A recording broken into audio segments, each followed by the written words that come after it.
Am I the a-hole for not giving a part of my inheritance to my half-sister I just found out about?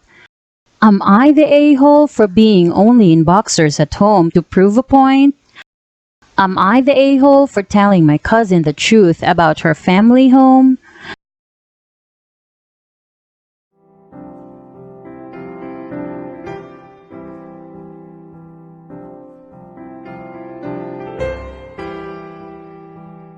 Am I the a-hole for not giving a part of my inheritance to my half-sister I just found out about?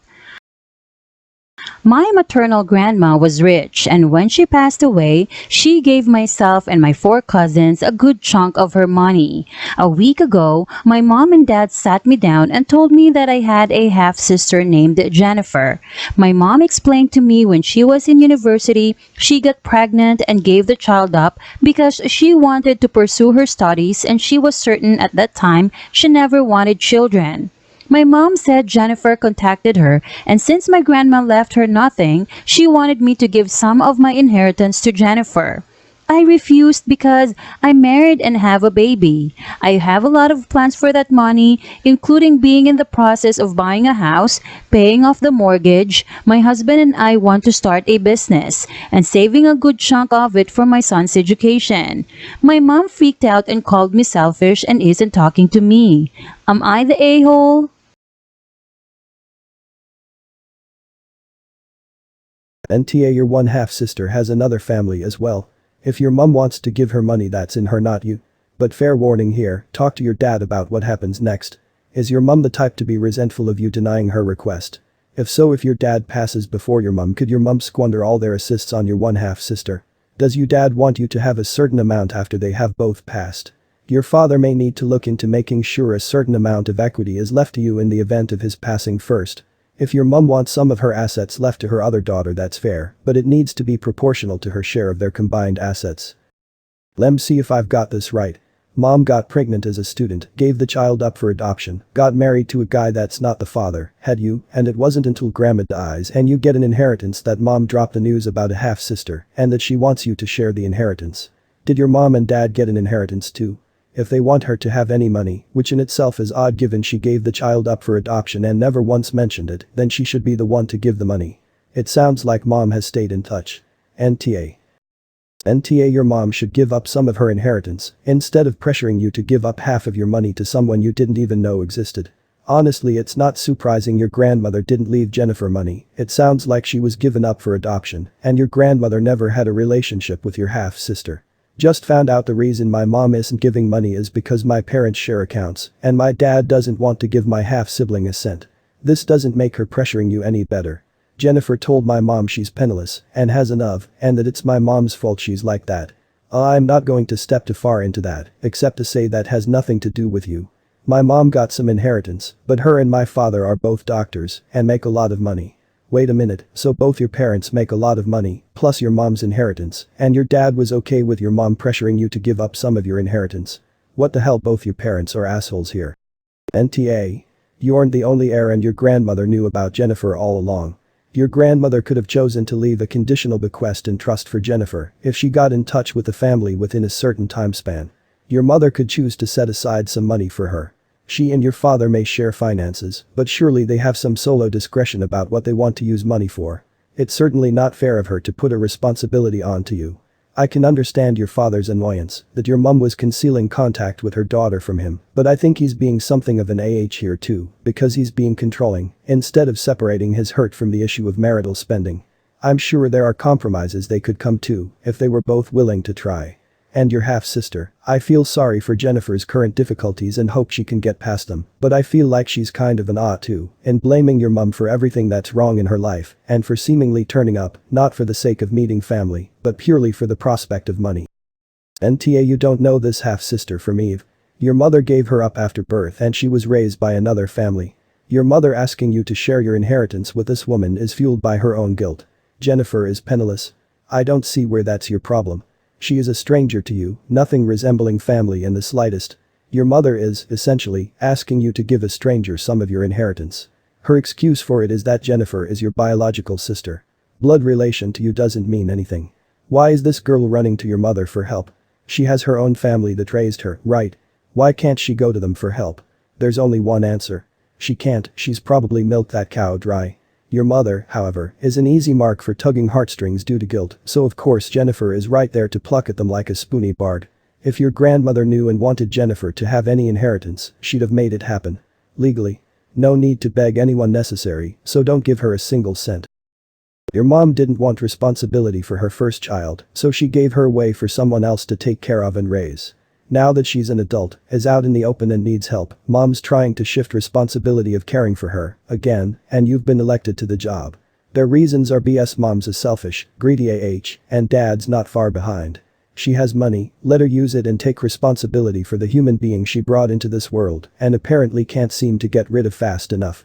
Keep your money because it's yours, legally and morally. Give them a break for as long as you need, for as long as they need to come to their senses and start acting like adults. Good luck, sending you a big hug. DPS. If you can find it in your heart, please reach out to your half-sister, she was the innocent party in all this, being adopted. And try finding out her true circumstances, she could truly be hurting, or a user, but at least, give it a try. Edit to add NTA. Am I the a-hole for being only in boxers at home to prove a point? I, 29 male, can't fathom why I became the bad guy. Apparently, I'm the one who was immature now, so I don't know. My brother, 35 male, and his wife, 38 female, are staying at my place for now because their place is currently under construction. They're only staying a month. First morning after they started staying here, she literally comes out in only a bra. My first instinct is to look away, but my brother doesn't even say anything or acknowledge, he just keeps eating. Then I think she'll probably go change right now, but nope. She sits right at the table and eats like nothing. Twice I let it slide. But third time when I was watching TV and she comes in, I ask if she minds if she puts a shirt on or something. She kept brushing me off because she doesn't see the problem. And I said it's uncomfortable for me, so I'd prefer if she put something else on. For whatever reason, that bothered her. My POV is biased here, I know, but my tone was even. Never raised my voice at all, so it's not like I said it in a rude way. She still got mad. My brother says that's just how she is because weather is hot right now, and she's never felt like it's wrong to cover up. And I mean like good for her, but that's not something I want to have to see at my house because it's just weird. That's what I have AC for.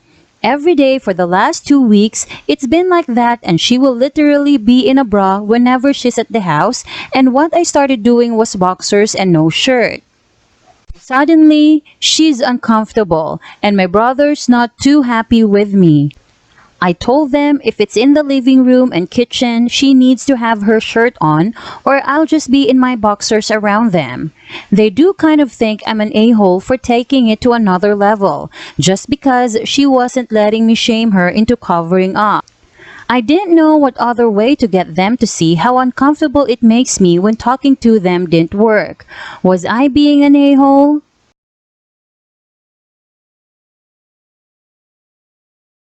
You're NTA because it's your house, and you get to make the rules in your house. I consider this may be a principled stand because society has sexualized women's breasts, and men often confuse them with genitals. Case in point, you think wandering around in boxers is the same as wandering around in a bra. No, breasts are secondary sex characteristics, so a comparable stance would be wandering around with a barely covered Adam's apple. Oh wait. However, the above aside, whatever her view on the over-sexualization of women's bodies, she's in your house. That means even if the rules are nobody gets to eat cereal, everyone has to be in bed by 9 p.m., and nobody can watch TV between the hours of 6 p.m. and 9 p.m., they have to adhere. Your host makes the rules, a guest's choice is to take it or leave it. This always seems to be the fallback position, and in a society where bare-chested for both men and women is the norm, then I'd agree, but unless she's doing the same in public, going out in only a bra, then she's just being inconsiderate in his home, she's not making a stand for anything. Men often confuse them with genitals, well no, but most of us will see them as a sexual fascination and aren't used to seeing women we aren't intimate with in that level of undress. She's being hypocritical, being uncomfortable seeing his undergarments, but expecting him to be cool seeing hers. NTA. Just because she is comfortable like that doesn't mean everyone else is comfortable seeing it or should have to pretend to be comfortable for her sake. It's not shaming her at all, it's asking her to be more respectful. If it was her house, or you were complaining of her doing it in their bedroom, then it would be different, but your house, your rules, and wearing proper clothes, not just underwear, in public spaces is not unreasonable. It sounds like she's just upset because she doesn't like the bitter taste of her own medicine. NTA like it all. Look, it doesn't matter what they think here. It's your house. They are just guests. You make the rules, period. Just state it plainly. If it's okay for her to walk around in her underwear, then it's okay for you, and you are going to continue doing the same regardless of whether it makes her or anyone else uncomfortable, because it's your fucking house. If she's not going to give you the respect of at least wearing a shirt and some shorts, then you are not going to return the favor. If she doesn't like it, she can either cover up adequately or find a new place to live where she doesn't have to worry about that. You can also try turning the AC way up to freeze her into wearing actual clothing. Or just leave the windows open since it's winter. Honestly, I'm too petty for this shit. I would buy the skimpiest underwear that just barely doesn't show my junk and wear exclusively that. Fuck it, might even try some male stripper thongs. Maybe get some with loud and colorful designs on them so that their eyes are instinctually attracted to it. Play around with it, knowing that even if you did that, you still won't be the asshole, because at the end of the day it's your house. And your rules. NTA, what the ever-loving FK. Are people not being taught basic manners? I would have thought it was a no-brainer. When staying in someone else's house, you dress appropriately in public areas. That means more than just your underwear. I find it fascinating that she's only uncomfortable when you're in your underwear. Maybe she's an exhibitionist who only gets turned on when her BIL sees her eating Cheerios in her bra. Which brings me to my own SIL story. Right after my first nephew was born 25 years ago, my brother, his wife and I, 50F, were all living in my mom's house. My SIL was trying to breastfeed and pumping so often she wandered around in a haze with her shirt off or open most of the time. So she's sitting there one day, topless, when my aunt and cousins showed up. I asked if she was going to put a shirt on, and she said why, they were just family. I was like, they're not that kind of family. They're strangers we see a couple of times a year and happen to be related. Now my SIL had a good reason for her topless habit, but yours just sounds entitled and rude. OTOH, I referred to my SIL as Atana for 20 some odd years, so there is that. Am I the a-hole for telling my cousin the truth about her family home? So my dad, 55 male, is the youngest of 3 brothers, the 2 oldest being Uncle Travis, 58 male, and Uncle Bert, 60 male. To put it simply, Uncle Bert is insanely rich. He owns a collection of sports cars, a collection of boats, and a collection of houses across the country. Years ago, he purchased 2 large houses for both his brothers to live in for extremely dirt cheap rent, with the promise they could live there for the rest of their lives as long as they paid a little rent each month and maintained employment. My dad doesn't live in the house Uncle Bert purchased for him anymore, because Mom and Dad eventually bought their own house, but Uncle Travis still does with his family. My cousin Liana, 17 female, has been living there her entire life, and I always assumed she was aware of the arrangement with rich Uncle Bert, but this past weekend I learned otherwise. Liana was in my bedroom and she made some snarky comment about how my bedroom is so tiny and cramped compared to her bedroom with a walk-in wardrobe and her own ensuite. I brushed it off initially, but then Liana said something else about how the size of their basement is larger than the size of our entire house, and the way she said it really bothered me. I also realized from the way she was talking, she didn't know about the rental arrangement between Uncle Travis and rich Uncle Bert. This is where I may be an a-hole. I made a snarky comment back saying, well, at least my parents actually own their house. Liana asked me what I meant and I told her the truth, that Uncle Bert was the true owner of their family home and her parents paid a small amount of rent every month to Uncle Bert. She called me jealous and a liar and left my bedroom to go sit with her parents in the living room. But apparently later that night, she asked her parents about it and it caused massive friction in their household. Liana was apparently extremely sad and angry because she thought that house was their family home owned by her parents and she believed she'd one day inherit it. Her mom called my mom wanting me to be punished for what I told Liana. My parents are pretty upset with me because it wasn't my place to tell her anything and it's not my business. They also think I acted out of spite. Am I the a-hole?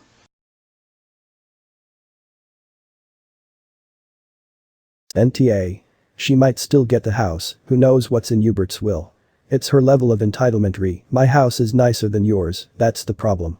And that speaks to how her parents are raising her. I grew up in a 5,000 SQ house. One family of 8 cousins, 10 ppl total, grew up in, not a joke, a 1,300 SQ house.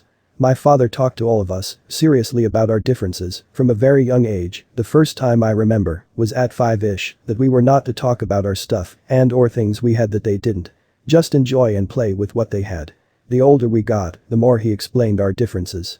But even as teens and early 20-somethings, he'd have a little talk, before we went to visit. NTA you maybe acted out of spite a little, but she had the right to know.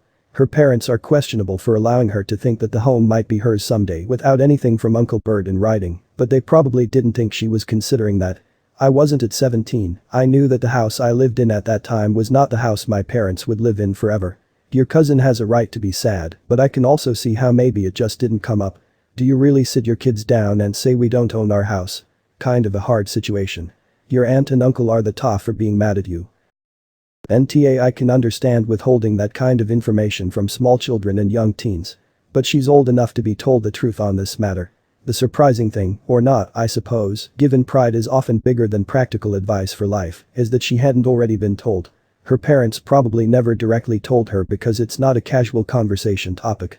But once the information is out, calling for you to be punished makes them AHS. That indicates that they wanted to pretend to their daughter than they did own it. At least now Liana knows not to make life plans on the assumption that she'll inherit that house. NTA even though your motivation was leaning towards spite, with added irritation that your cousin implied she's somehow better than you due to it. Honestly it's good you burst her bubble now. Imagine she only found out if one of her parents unexpectedly pass. I had a wealthy friend who, when her dad suddenly died out of nowhere, had absolutely nothing. All he owned was a lot of debt, but they lived as if they had old money. Always the best of everything, clothes, cars, spending money, trips, all that. She actually left town and married into a rich family very soon after. Girl couldn't live without that money and status she was accustomed to. She was fucking beautiful, so I don't think anybody that married her was settling, at least. NTA. If people don't want you telling the truth to people, they shouldn't tell it to you. You had no reason to believe it was a secret, and while you were being spiteful, that doesn't change that you simply told her the truth. The best kept secrets are the ones you never share, and if you share with the expectation that the other person will keep it a secret, you have to actually have told them it was a secret in the first place. Your parents shouldn't be blaming you, they should have told you it was supposed to be a secret instead of assuming you knew it was something they didn't want you to share. And even then, you are not obligated to keep a secret if you think it is more harmful to keep it. It absolutely could have blown up in Liana's face at a later time if she didn't know the truth, and it would have damaged her relationship with her parents a lot more if it was a surprise when they died.